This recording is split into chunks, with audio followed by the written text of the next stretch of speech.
ഈ NSG ഒരു camp അല്ലാതെ ഒരു ഹബ്ബ് വരുന്നത്, റീജിയണൽ ഹബ്ബ് വരുന്നത് വളരെ വളരെ നല്ല കാര്യമാണ്. നമ്മളൊക്കെ വളരെ ശ്ലാഘനീയമായ കാര്യമാണ്. നമ്മളൊക്കെ വെൽക്കം ചെയ്യണം.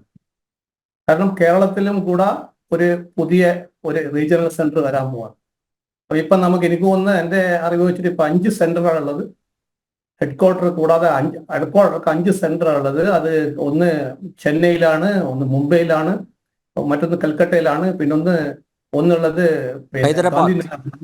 ഗാന്ധിനഗറിലാണ്. 5ാമത്തത് ഓപ്പൺ ചെയ്യുന്നതാണ്. അവിടെ അതിന്റെ വർക്ക് സ്റ്റാർട്ട് ചെയ്യുന്നതാണ് എൻ്റെ വിവരം. ഇപ്പോഴേ 6ാമത്തത് ആണ് ഇപ്പം അയോധ്യയിൽ വരാൻ പോകുന്നത്. 7ാമത്തെ പത്താൻകോട്ടിൽ, 8ാമത്തെയാണ് കേരളത്തിൽ വരാൻ പോകുന്നതാണ് എൻ്റെ മൈ നോളജ്. തെറ്റാണെങ്കിൽ കറക്റ്റ് ചെയ്യാം. അപ്പം ഈ ഒരു സെന്റർ വരുന്നത് അല്ലെങ്കിൽ ഇതിന്റെ റീജിയണൽ ഹബ്ബ് വരുന്നത് ഞാൻ പറഞ്ഞില്ല, നേരത്തെ പറഞ്ഞ മാതിരി ഇന്ത്യയിലത്തെ ആന്റി ടെറർ ഫോഴ്സാണ്. NSG, national security guard, black cats. വളരെ സൊഫിസ്റ്റിക്കേറ്റഡ് ആയ, വെരി എഫിഷ്യന്റ് ആയ ഒരു ഫോഴ്സ്, എലൈറ്റ് ഫോഴ്സ് ആണത്. വേൾഡില് ബെസ്റ്റ് 10ൽ വരുന്നത്. അതായത് വി സ്റ്റാൻഡ് അബൌട്ട് 5 or 6, 5ാം സ്ഥാനത്തോ 6ാം സ്ഥാനത്തോ ഉള്ളൊരു ഔട്ട് ഓഫ് 10 വേൾഡിൽ തന്നെ വളരെ ബെസ്റ്റ് ഓർഗനൈസേഷൻ ആണ് നമ്മുടെ NSG.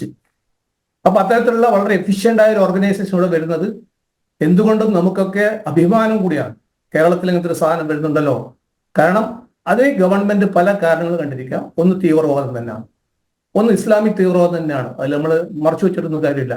കൂടാതെ നമ്മുടെ നേരത്തെ ഇതിലത്തെ ഒരു ഗസ്റ്റ് പറഞ്ഞ മാതിരി നമ്മുടെ ഈ വൾണറബിൾ പൊസിഷൻ, അതായത് നമ്മളെ ആയിട്ട് ചേർന്നാണ് മറ്റ് രാജ്യങ്ങൾ. ഇപ്പം മാലി ദ്വീപ് അതിന്റെ ഇഷ്യൂസ്, ഇപ്പോൾ ശ്രീലങ്ക ചൈന കൺട്രോൾ ചെയ്യുന്ന സിറ്റുവേഷൻ, പിന്നെ മറ്റ് ഈ അറേബ്യൻ ബംഗാൾ ഉൾക്കടൽ സീയിൽ കൂടി വരുന്ന അറ്റാക്ക്, ഇതൊക്കെ നമ്മൾ ഫേസ് ചെയ്യേണ്ട ഒരു സ്ഥലവും കൂടിയാണ് നമ്മൾ. പിന്നെ അതുകൂടാതെ എല്ലാ തരത്തിലുള്ള പല തരത്തിലുള്ള പല സംവിധാനങ്ങളും ഇവിടെ മിസ്യൂസ് ചെയ്യപ്പെടുന്നുണ്ട്. അതൊക്കെ കൂടി നമ്മുടെ നാഷണൽ സെക്യൂരിറ്റി വൾണറബിൾ ആക്കുകയാണ്. അപ്പൊ ഇതൊക്കെ കൺട്രോൾ ചെയ്യാനായിരിക്കും തീർച്ചയായിട്ടും government of India, ministry of home affairs ഇത്തരത്തിലുള്ള തീരുമാനമെടുത്തിരിക്കുന്നത്. വളരെ ശ്ലാഘനീയമാണ്.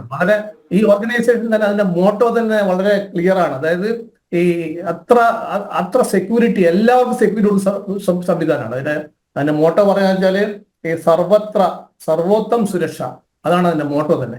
അതിന്റെ ഒരു 0 ടോളറൻസ് ആണ്. അതായത് പക്ക എന്താണ് പറയേണ്ടത്, 0 ലെവലിലെ എല്ലാ ലെവലിലും നമ്മുടെ സെക്യൂരിറ്റി, നമ്മുടെ രാജ്യത്തിന്റെ അഖണ്ഡത കാത്തുസൂക്ഷിക്കാൻ ഒരു ഫോഴ്സ് ഉണ്ടാക്കിയിരിക്കുകയാണ്. ആ ഫോഴ്സിൽ ആർമിയിലത്തെ ആൾക്കാരുണ്ട്, സെൻട്രൽ പോലീസ് ഓർഗനൈസേഷനിലെ ആൾക്കാരുണ്ട്, സ്റ്റേറ്റ് പോലീസ് ഓർഗനൈസേഷനിലെ ആൾക്കാരുണ്ട്. വളരെ എഫിഷ്യന്റ് ആയ എലൈറ്റ് ഫോഴ്സ് ആണ് ഇത് ക്രോഡീകരിച്ചു കൊണ്ടുവന്നിരിക്കുന്നത്. അപ്പൊ ബേസിക് ആയിട്ട് ഇവര് എല്ലാ ആന്റി ടെററിസ്റ്റ് ആക്ടിവിറ്റിയും കൂടി കൈകാര്യം ചെയ്യേണ്ട ഒരു ഓർഗനൈസേഷനാണ്. അപ്പോൾ നമുക്കറിയാം ഇത് ആക്ച്വലി ഫോം ചെയ്ത് 84-ൽ, അതായത് 36 വർഷമായി ഇപ്പൊ ഇത് ഫോം ചെയ്തിട്ട്. അത് ആക്ച്വലി ഇത് ആദ്യമായിട്ട് ഫോം ചെയ്ത് പഞ്ചാബിലത്തെ മിലിറ്റൻസിനെതിരായിട്ടാണ് ഗവൺമെന്റ് ഓഫ് ഇന്ത്യ ഇത് സ്ഥാപിച്ചത്. അതിനുശേഷം ഇത്രത്തോളം ഡെവലപ്മെന്റ് ഉണ്ടായി. 36 വർഷം കൊണ്ട് ഈ ഓർഗനൈസേഷൻ വല്ലാണ്ട് വളർന്നു എന്ന് മാത്രമല്ല, ഇന്ത്യന്റെ എല്ലാ കോർണറിലും അവരുടെ ആക്ടിവിറ്റി എത്തപ്പെടാൻ പറ്റി. പിന്നെ നമ്മൾ അതിൽ കുറച്ചും കൂടെ ഒരു സെൻട്രലൈസ്ഡ് ഫോഴ്സ് ആയിരുന്നു ഇത്. ഈ 26/11, അതായത് മുംബൈ ബ്ലാസ്റ്റിന് മുന്നേ ഇതൊരു സെൻട്രലൈസ്ഡ് ഫോഴ്സ് ആണ്. അവർക്ക് എല്ലാ സമയത്തും എത്തിച്ചേരാൻ പറ്റിയിട്ടില്ല. അതുകൊണ്ട് റീജിയണൽ ഹബ്ബ് സ്റ്റാർട്ട് ചെയ്ത്, അങ്ങനെയുള്ള റീജിയണൽ ഹബ്ബ് സ്റ്റാർട്ട് ചെയ്യുമ്പോൾ സ്വാഭാവികമായിട്ട് ചെന്നൈയിൽ ഒരു ഹബ്ബ് സ്റ്റാർട്ട് ചെയ്തു. ആ ചെന്നൈയിൽ നിന്ന് ബാംഗ്ലൂർ എത്തണമെന്ന് സമയമെടുക്കും. അതുകൊണ്ടാണ് കേരളത്തിൽ വന്നപ്പോൾ ഈ കേരളം ബാക്കിയുള്ള ബാംഗ്ലൂര്, കർണാടക, ബാക്കി തമിഴ്നാട്ടിന്റെ ബാക്കി ഭാഗങ്ങളൊക്കെ കവർ ചെയ്യാൻ പറ്റും. അതുകൊണ്ട് ഈ ഏരിയ കുറെ കൂടി ആക്സബിലിറ്റി കൂടെ വരും. എന്തെങ്കിലും ടെറർ സംബന്ധമായ ഇഷ്യൂസ് റിപ്പോർട്ട് ചെയ്ത് കഴിഞ്ഞാലും, എന്തെങ്കിലും ടെററിസ്റ്റ് അറ്റാക്ക് ഉണ്ടായി കഴിഞ്ഞാൽ ഇമ്മീഡിയറ്റ് ആയിട്ട് NSG കൂടെ ഇന്റർസെപ്റ്റ് ചെയ്യാൻ പറ്റും. കാരണം അത് NSG എന്ന് പറഞ്ഞാൽ NSG എന്ന് പറഞ്ഞാൽ അത്രത്തോളം എലൈറ്റ് ഫോഴ്സ് ആണ്. അവർ അത്രത്തോളം ട്രെയിൻഡ് ആണ്. പിന്നെ കൂടാതെ അവർ എല്ലാ തരത്തിലുള്ള ഈ കെമിക്കൽ വാർ ആയാലും ശരി, എക്സ്പ്ലോസീവ് വാർ ആയാലും ശരി, ഇത്തരത്തിലുള്ള എല്ലാ എക്യുപ്മെന്റ്സ്, എല്ലാ ടൈപ്പ് ആന്റി ടെററിസ്റ്റ് ആക്ടിവിറ്റിക്കും പ്രിപ്പയർഡ് ആയ ഒരു ഏജൻസിയാണ്. അപ്പൊ തീർച്ചയായിട്ടും കേരളത്തില് ഇങ്ങനെയുള്ള ഓർഗനൈസേഷൻ വരുന്നത് നമുക്കൊക്കെ അത് എവിടെയാണെന്ന് അറിയില്ല. എനിക്ക് തോന്നുന്നു കാലിക്കറ്റൊക്കെ ആണെങ്കിൽ അതിന് വളരെ ഏരിയാസ് ഉണ്ട്. 10-40 ഏക്കർ സ്ഥലം ഉണ്ടെങ്കിൽ കാലിക്കറ്റൊക്കെ വന്നു കഴിഞ്ഞാൽ തീർച്ചയായിട്ടും അത് വളരെ എഫിഷ്യന്റ് വളരെ എഫക്റ്റീവായിട്ട് പ്രവർത്തിക്കാൻ പറ്റും. അപ്പോൾ ഈ ഓർഗനൈസേഷൻ കൊണ്ട് ഇവിടെ നമ്മൾ ഉദ്ദേശിക്കുന്നത് ഇത്തരത്തിലുള്ള തീവ്രവാദ പ്രവർത്തനങ്ങൾ കൺട്രോൾ ചെയ്യാൻ തന്നെയാണ്. കൂടാതെ നമ്മുടെ രാഷ്ട്രത്തിന്റെ അഖണ്ഡതയും നമ്മുടെ രാഷ്ട്രത്തിന്റെ മുന്നോട്ടുള്ള പ്രയാണം കുറെ കൂടി ത്വരിതഗതിയിലാക്കാൻ ഇത്തരത്തിലുള്ള ഓർഗനൈസേഷൻ സഹായിക്കും. കൂടാതെ നമ്മുടെ മലയാളികളായ ഒരുപാട് ഓഫീസേഴ്സും എഫിഷ്യന്റ് ആയ വളരെ കരുത്തുറ്റ വളരെ സ്മാർട്ടായ ഒരുപാട് ഉദ്യോഗസ്ഥന്മാരും പോലീസ് ഉദ്യോഗസ്ഥന്മാരായാലും ശരി, കോൺസ്റ്റബിൾ ലെവലിലായാലും ശരി, IPS ലെവലിലായാലും ശരി, ഒരുപാട് ഉദ്യോഗസ്ഥന്മാരും ഇന്ത്യൻ പോലീസ് ഫോഴ്സിലുണ്ട്, സെൻട്രൽ പോലീസ് ഫോഴ്സിലുണ്ട്. അവർക്കൊക്കെ കൂടി ഒരു ഗൃഹാതുരത്വത്തോടു കൂടി ജോലി ചെയ്യാൻ പറ്റും എന്നുകൂടി ഒരു അഡ്വാൻറ്റേജ് കൂടി ഞാൻ ഇതിൽ കാണുന്നുണ്ട്. അപ്പൊ തീർച്ചയായും നല്ലൊരു കാര്യമാണ്, അത് വളരെ വെൽക്കം ചെയ്യുന്നത്. ഈ തീരുമാനം ഗവൺമെന്റ് ഓഫ് ഇന്ത്യ ഏറ്റെടുത്ത് നടപ്പാക്കൊണ്ട് 10-ാം കോടിന്റെ കൂടെ തന്നെ കേരളത്തിനോട് സ്റ്റാർട്ട് ചെയ്യേണ്ട ഒരു സംവിധാനം ഉണ്ടാവണമെന്നാണ് എനിക്ക് പറയാറുള്ളത്. അല്ല ശ്രീ രാജ്മോഹൻ, എന്തായാലും കേരള പോലീസിൽ നിന്ന് ഡെപ്യൂട്ടേഷനിലേക്ക് ആളെ അങ്ങോട്ടേക്ക് വിടില്ലല്ലോ അല്ലേ? അല്ല, അത് പറ്റും. കാരണം എല്ലാ സ്റ്റേറ്റ് ഫോഴ്സും കൂടെ കാരണം ഇതിൽ ബേസിക് ആയിട്ട് 2 ടൈപ്പാണുള്ളത്.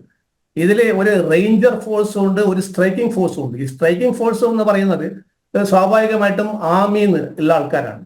അപ്പൊ ഈ റേഞ്ചർ ഫോഴ്സ് എന്ന് പറയുന്നതാണ് നമ്മൾ സ്വാഭാവികമായിട്ടും ഈ സ്റ്റേറ്റ് ഫോഴ്സ് എന്നും സെൻട്രൽ പോലീസ് ഓർഗനൈസേഷനാണ് അതിലേക്ക് വരുന്നത്. അപ്പൊ എല്ലാ തരത്തിലുള്ള ഉദ്യോഗസ്ഥന്മാർക്ക് ഇതിൽ സർവ് ചെയ്യാൻ പറ്റും. കാരണം അവരുടെ ദേശസ്നേഹം, നമ്മുടെ രാജ്യത്തോടുള്ള, നമ്മുടെ ഇന്ത്യ മഹാരാജ്യത്തോടുള്ള ആ ദേശസ്നേഹത്തിൽ ഒരുപാട് ഉദ്യോഗസ്ഥന്മാരുടെ ഇതിലേക്ക് വന്ന് ജോലി ചെയ്യുന്നത്. അവർക്ക് എല്ലാറ്റിനും മുകളിൽ അവരുടെ മദർലാൻഡാണ്, അതിനുവേണ്ടി മരിക്കാനും അവർ തയ്യാറാണ്. അത്തരത്തിലുള്ള ഒരുപാട് ഉദ്യോഗസ്ഥന്മാരുണ്ട്, ഒരുപാട് കോൺസ്റ്റബിൾസ് ഉണ്ട്, ഒരുപാട് മിഡിൽ ലെവൽ ഓഫീസേഴ്സ് ഉണ്ട്. അവർക്കൊക്കെ ഇതിൽ ഫംഗ്ഷൻ ചെയ്യാനും വളരെ ആത്മാർത്ഥമായിട്ട് ജീവൻ മറന്ന് പോരാടാനും പറ്റും. അതിൽ ഏറ്റവും ഉദാഹരണമാണ് മലയാളിയായ ശ്രീ ഉണ്ണികൃഷ്ണൻ. നമുക്കൊക്കെ അറിയാം അദ്ദേഹം എങ്ങനെയാണ് രാജ്യത്തിന് വേണ്ടി അദ്ദേഹത്തിന്റെ ജീവൻ ബലിദാനം ചെയ്തതെന്ന്. അത്തരത്തിലുള്ള ഒരുപാട് ഉദ്യോഗസ്ഥന്മാർക്ക് വർക്ക് ചെയ്യാൻ വേണ്ടി ഒരു ചാൻസ് കൂടിയാണ് ഈ ഓർഗനൈസേഷൻ കുറെ കൂടി ഇന്ത്യയുടെ പല ഭാഗത്തിലും സ്പ്രെഡ് ചെയ്യുന്നതുകൊണ്ട് കൂടി നമുക്ക് അഡ്വാൻറ്റേജ് കിട്ടുന്നത്.